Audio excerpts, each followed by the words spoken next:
Agradecemos al licenciado Francisco Tavares, destacado economista, docente universitario, atender nuestra invitación para conversar hoy en Pulso Nacional sobre un tema sumamente interesante y que mantiene la atención en la opinión pública nacional, y es el proyecto de ley sometido por el presidente de la República, que es la ley de modernización fiscal, que tiende a transformar los tributos y reducir una serie de brechas y distorsiones que hay en la economía dominicana. ¿Cómo se siente, Bueno, licenciado? buenos días. Me siento contento de estar acá nueva vez compartiendo con ustedes en este programa Pulso Nacional, ¿verdad? De gran, soy asiduo, ¿verdad? He venido en algunas ocasiones y nada, este es un tema que nos incumbe tocar como ciudadanos, como país, porque verdaderamente la economía y los tributos son parte esencial del ejercicio de ciudadanía y de financiamiento del propio Estado para los bienes públicos, que eso es lo que se quiere.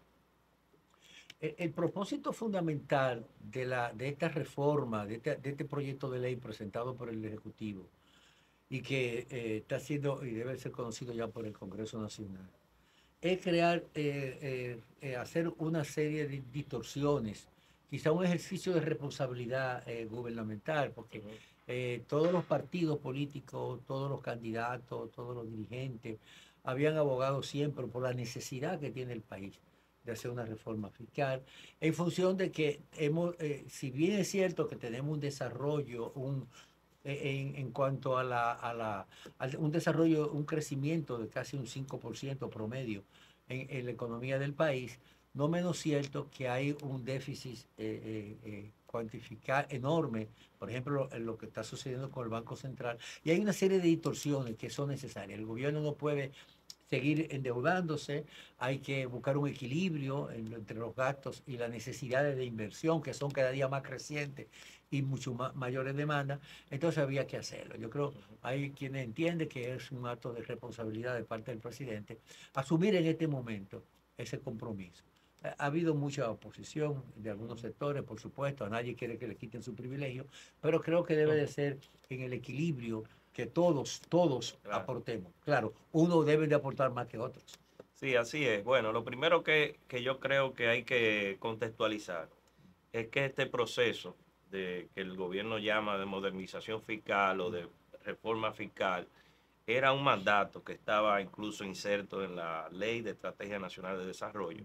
Ya se cumplió con la parte de realizar o de elaborar una ley de responsabilidad fiscal que crea algunos marcos, digamos unos candados de limitación del gasto público, porque si no podemos limitar el gasto público, podemos recaudar todo lo que quisiéramos, es decir, podemos recaudar muchísimos recursos vía una reforma fiscal, pero si no hay responsabilidad en el gasto, entonces esto no sirve de nada. Entonces la ley de responsabilidad fiscal es el complemento, ¿verdad?, para la disciplina fiscal que necesita el país. Entonces tenemos ese elemento y también el aspecto de realizar un pacto fiscal. En este caso no se va a tratar de un pacto fiscal porque los pactos fiscales son discusiones abiertas donde la sociedad debate, pero en las actuales circunstancias en que se encuentra el país y sobre todo en materia financiera, es necesaria la reforma fiscal. ¿Por qué lo digo? ¿Por qué digo esto?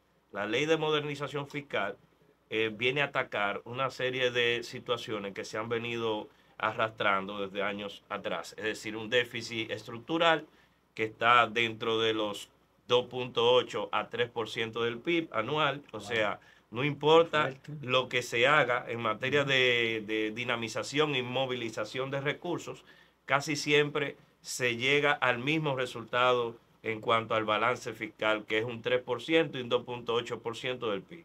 Entonces, eso verdaderamente manda ya una señal de que el Estado debe contemplar una serie de medidas que vayan más allá de lo coyuntural. Y eso es lo que está precisamente planteando la ley de modernización fiscal.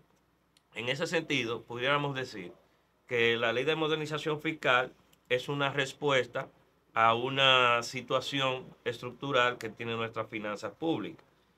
Podemos discutir las medidas. Las medidas son discutibles y eso es bueno. En democracia nosotros tenemos que discutir las medidas, porque de alguna forma estas medidas, ya sea la creación del IVA, ¿verdad? La ampliación del IVA, ya no se llamará ITEVI, porque el ITEVI es un impuesto más acotado, porque es sobre la transferencia de bienes y servicios industrializados.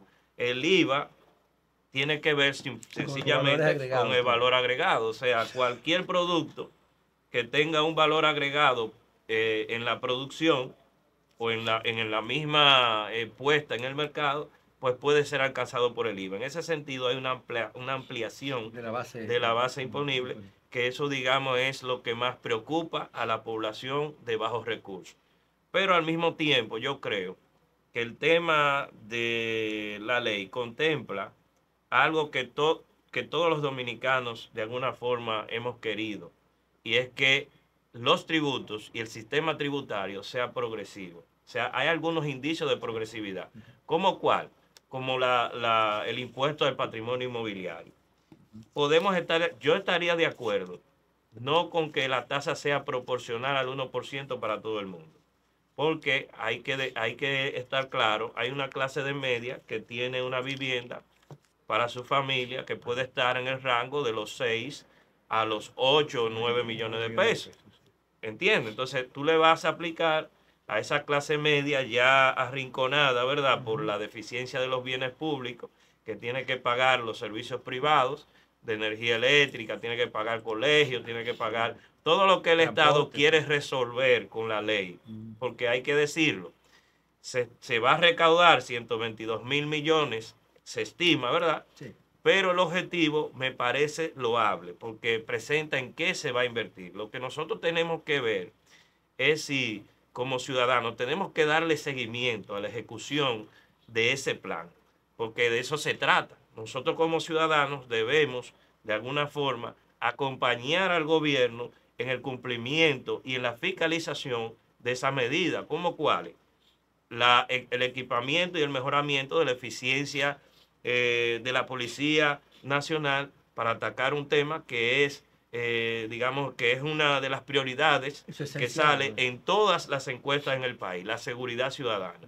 El asunto del transporte, que para mí, en las grandes ciudades de la República Dominicana, si se mejora, si se integra un sistema de transporte eficiente y digno, como es el metro, como es el teleférico y como es el tren ahora que se está planteando de Santo Domingo a San Cristóbal, eso va a significar, porque por un lado tú vas a perder impuestos, pero por el otro, si los bienes públicos se mejoran en suficiente en calidad, eso va a ser una compensación al salario real del ciudadano. Porque mejora la calidad de vida. Mejora la calidad de vida, mejora el ingreso, porque lo que tú gastaba una gente que vive en San Cristóbal, o que vivía en Quitasueño, que vive en Jaina, que ahora se pueda trasladar un tren a la capital, que gastaba 200, 150 pesos y lo puede hacer con 30 o con 40, eso se añade al salario social de las personas. Es decir, que nosotros tenemos que ver las reformas fiscales, los cambios en la fiscalidad, no como un juego de suma cero, es decir, yo pierdo nada más. Tenemos que ver lo que ganamos. Y en eso creo que si el gobierno cumple con la parte de mejorar la inversión, el gasto de capital, que está en 2.7% del PIB para el presupuesto 2025, la idea es llevarlo a 5%. Sí. La media en América Latina es 3.7%. Es decir, nosotros tenemos que cumplir con el déficit que tenemos de inversión en infraestructura. Y para eso nosotros tenemos que planificar el futuro. Tenemos que planificar la República Dominicana, esa sociedad que está demandando hoy en día más servicios, más bienes públicos, porque esta es una economía que se está ampliando. Y hay una clase media también que ya está exigiendo, que exige mejores condiciones de vida. En consecuencia, yo considero que toda democracia debe fundamentarse en un plan financiero. Y ese plan financiero es sencillamente, ¿de dónde se alimenta? De los impuestos. Yo creo que los impuestos son necesarios. Ahora hay que aplicarlo en términos de progresividad.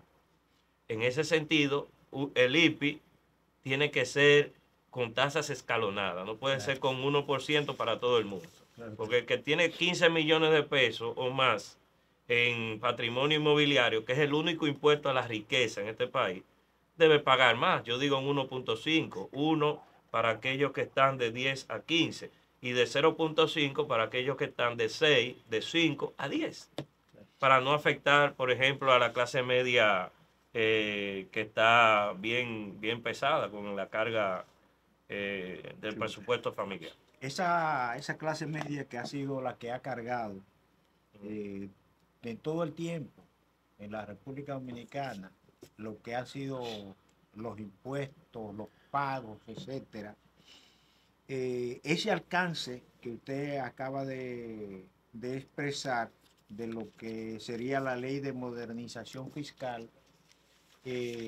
Francisco, a nosotros nos interesaría en relación a la formación e información, educación a la población sobre este proyecto de ley que fue introducido en el Congreso Nacional y que fue un proyecto que también en la clase política, en las direcciones que se han sustituido, le dieron larga a este asunto. Y al final, hoy viene, se recoge una responsabilidad del presidente de la República sin pensar en lo que eso implicaría en términos políticos para su organización, ya no para él, porque no va a ser más candidato presidencial en la República Dominicana. Estos impuestos que se dice que serían utilizados en transporte, en educación, etcétera. ¿Qué garantía tiene la población de que estos impuestos no sean asumidos y derivados por otro lado, y en definitiva dejar que todo aquel que paga los impuestos se encuentre sin servicio de agua, sin servicio de luz, sin servicio de transportes, etcétera, etcétera? No es en el caso, porque se ha estado trabajando, pero realmente, ¿qué garantía hay de esa inversión? Bueno, te podría decir, Luis, que las garantías es sencillamente la responsabilidad del mismo gobierno, que yo creo que el asunto tiene que ver con el compromiso con la ciudadanía, con el compromiso político, con un plan de gobierno que ellos han presentado ante la sociedad. Si ellos no cumplen con, digamos, dignificar la vida del dominicano, porque el presidente ha dicho que este cuatrenio es el cuatrenio de mejorar las condiciones de vida de los y las dominicanos. Y para eso necesitamos atención primaria en salud, necesitamos mejorar y profundizar los cambios en la educación, que todavía no se han visto, digamos, en términos de resultados, porque aquí se evalúa la educación a través de las evaluaciones PISA, todavía eso no ha llegado al país. El otro elemento es el transporte, mejorar la protección al medio ambiente. O sea, hay una serie de compromisos que es lo que le va a dar calidad al crecimiento dominicano. Porque, ¿qué es lo que se ha estado refiriendo en los últimos años? Que nuestra economía es una de las economías de más alto crecimiento. Incluso funcionarios del FMI, del Fondo Monetario Internacional, proyectan que si el crecimiento dominicano se tendencia al nivel que va, al 2060, República Dominicana será un país de alto ingreso. Pero para ser un país de alto ingreso, nosotros tenemos que garantizar, como en muchos países desarrollados, que tengamos gobiernos locales que puedan recoger y darle un uso económico a los residuos, que nosotros podamos educar sobre el uso de los espacios públicos, que los dominicanos y dominicanas tengamos servicios de calidad que le quiten realmente presión al financiamiento privado de la educación, de la salud, etcétera. Y eso necesita una reforma de lo laboral, pero también una reforma también de la seguridad social, porque el asunto de pensiones también es preocupante. Hay un aspecto importante en este proceso. Cuando se habla de transformaciones, de reforma y de sacrificios, claro. Y hay que ponderarlo. El presidente de la República o el gobierno ha dado un paso adelante. O sea, todos nos vamos a sacrificar. Y lo primero que hizo fue presentar un proyecto para fusionar algunas instituciones, reducir el gasto, congelar los nombramientos en la administración pública, prohibir los gastos superfluos que se hacen en muchas instituciones, como la publicación de memorias impresas y una serie de cosas así, y da una señal clara de que los dineros que entran al Estado se empleen en las prioridades que ha señalado el gobierno, y sobre todo la ley que hizo, la ley de que le pone tope al gobierno, que es un autocontrol del propio gobierno en el uso de los recursos del Estado. Pero también hay que saber que los incentivos, una ley de incentivos no puede ser para siempre. Los incentivos tienen que estar orientados a estimular a un sector determinante para que responda a una necesidad también focalizada determinante. Pero no se puede hacer incentivo permanente para un sector. Entonces yo creo que los incentivos también que se están eliminando, y es un paso importante porque por primera vez se están barriendo con muchos incentivos sectores que ya no lo necesitan. Entonces, eso es una señal importante. Y por supuesto, la clase media, la clase baja se va a sacrificar, aunque los sectores más empobrecidos van a tener una compensación. Ahora, lo importante de todo esto, desde mi punto de vista, es qué se va a hacer con esos recursos.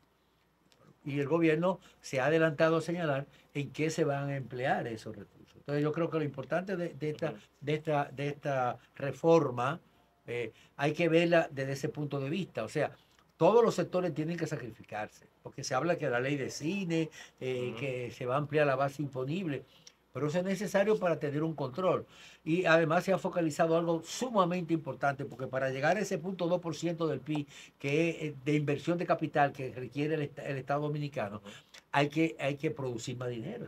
Y hay que evitar las evasiones, que uno de los ejes que debe focalizarse estos esfuerzos del gobierno. Mira, sobre todo, y quisiéramos que nos tratara ese aspecto relacionado con esas evasiones, porque aquí hay muchas personas que aquí no se pagan y muchos empresarios que evaden. Bueno, mira, yo creo que eso de acotar los regímenes de incentivo va a abrir una potencialidad recaudatoria considerable para el país. Es decir, nosotros tenemos que ir pensando en que los incentivos no pueden ser solo fiscales. O sea, aquí hay una mala práctica, hay un populismo legislativo en República Dominicana de que para que un sector crezca hay que exonerarle los impuestos. Hay varias formas de usted incentivar un sector. Puede crear, por ejemplo, la ley de cine, ya tiene más de 10 años. Lo que manda la teoría tributaria es que los incentivos son por un plazo. Claro. Hasta que se cree un mercado y hasta tanto esos sectores, ¿verdad?, que conviven y hacen vida en ese sector, encuentren por sí mismos la fortaleza de seguir, ¿verdad?, ya sin el oxígeno del Estado. Entonces, yo creo que la ley de cine ya cumplió el rol en el tiempo. Tiene más de 10 años, ha servido para desarrollar películas y productores y un mercado de talento, ¿verdad?, para el cine, que ya creo que está medianamente maduro. Entonces viene una segunda etapa. Porque vendría siendo hay un fondo de apoyo también. Sí, se pudiera desarrollar un fondo de apoyo. Que de hecho lo contempla la ley existe. Se pudieran desarrollar otras iniciativas directas, no sacrificando los impuestos, porque muchas veces, ¿qué sucede? Que muchos intereses corporativos se benefician de esos incentivos y al final eso no es que le da trabajo a 2 o 3 actores, a 2 o 3 productores de cine. Sin embargo, los grandes beneficiarios son los que se deducen del impuesto sobre la renta a los presupuestos inflados de las películas. Bueno, entonces nosotros tenemos que proteger la fiscalidad. Se nos agotó el tiempo. No, perfecto. Nos hubiese gustado seguir continuando este tema en un momento en que realmente hay tantas cosas todavía por qué explicarle. La invitación queda abierta y los invitamos a que a que en una próxima oportunidad podemos profundizar sobre este tema. Y ustedes, amigos, hay mucho más contenido en Pulso Nacional.